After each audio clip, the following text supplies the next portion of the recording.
اس قیمت کا خیال کریں۔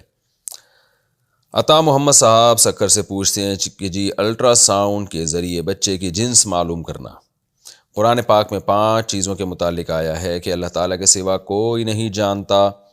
اس میں ایک یہ بھی ہے کہ ماں کے پیٹ میں بچہ ہے یا بچی، اسے صرف اللہ ہی جانتا ہے، جبکہ آج کل الٹرا ساؤنڈ کے ذریعے پتہ چل جاتا ہے کہ ماں کے پیٹ میں کیا ہے۔ تو اس آیت کا مطلب کیا ہوگا؟ عطا محمد صاحب، اس آیت کا وہ مطلب نہیں ہے جو آپ سمجھیں۔ قرآن میں یہ جو 5 چیزوں کے بارے میں آتا ہے کہ اللہ کے سوا کوئی نہیں جانتا، سورہ لقمان کی آخری آیات ہیں، یہ ایک علامت کے طور پہ بیان کیا گیا ہے۔ قرآن یہ بتا رہا ہے کہ غیب کا علم اللہ کے سوا کسی کے پاس نہیں ہے۔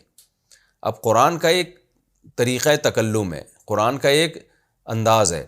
قرآن جزیات کے ضمن میں کلیات بیان کرتا ہے۔ جزیات کا مطلب یہ ہے کہ مثالوں سے مثالیں بیان کرتا ہے، اور ان مثالوں سے وہ مثال مقصد نہیں ہوتی، بلکہ اس سے قانون اور ضابطہ بیان کرنا مقصد ہوتا ہے۔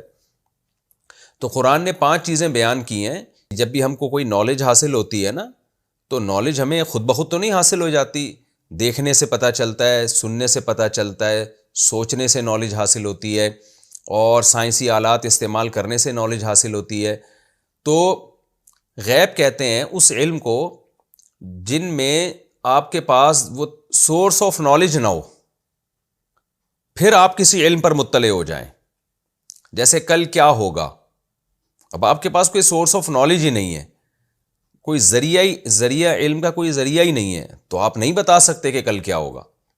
لیکن اگر آپ کو محکمہ موسمیات والا آ کے بتا دیتے ہیں کہ جی بادل آ رہے ہیں اتنی کلومیٹر کی رفتار سے اور ہواؤں کو، تو اس سے پتہ چلتا ہے کہ کل بارش ہوگی، تو انہوں نے تو آلات کے ذریعے بتا دیا نا، تو یہ غیب رہا نہیں ہے۔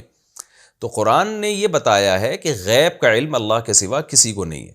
تو اس زمانے میں یہ 5 چیزیں ایسی تھیں جو غیب سمجھی جاتی تھیں، کیونکہ کوئی آلات دریافت نہیں ہوئے تھے ماں کے پیٹ میں جھانک کے دیکھا جائے کیا ہے، اور بارش کا پتہ ہی نہیں چل سکتا تھا، زندگی کا پتہ ہی نہیں چل سکتا تھا کہ کل مرنا ہے کہ پرسوں مرنا ہے۔ لیکن ایک آدمی کو پھانسی سنا دی گئی ہے اور اس کو بتا دیا گیا ہے کہ کل آپ کی ڈیتھ ہے، تو وہ تو بتا سکتا ہے کہ کل میں مر جاؤں گا۔ صبح پوچھا جاتا ہے کہ آخری خواہش بتاؤ، اس لیے پوچھا جاتا ہے نا کہ آج آپ نے مرنا ہے، اس کو یقین ہوتا ہے کہ آج میں نے مرنا ہے، تمام اپیلیں میری مسترد ہو گئی ہیں۔ لیکن وہ جو اس کو موت کا علم ہوا ہے وہ ذرائع سے ہوا ہے، لوگوں نے بتایا ہے، حکومت کا فیصلہ ہے، جج کا فیصلہ ہے، ان تمام چیزوں سے۔ ویسے ہی بیٹھے بیٹھے کوئی نہیں بتا سکتا کہ کل مرنا ہے کہ پرسوں مرنا ہے، ہمیں نہیں، ہم میں سے کسی کو نہیں پتا ہماری موت کا کیا وقت متعین ہے۔ تو اسباب کے بغیر علم یہ صرف اللہ کا خاصہ ہے، اللہ کو پتہ ہے، اللہ کسی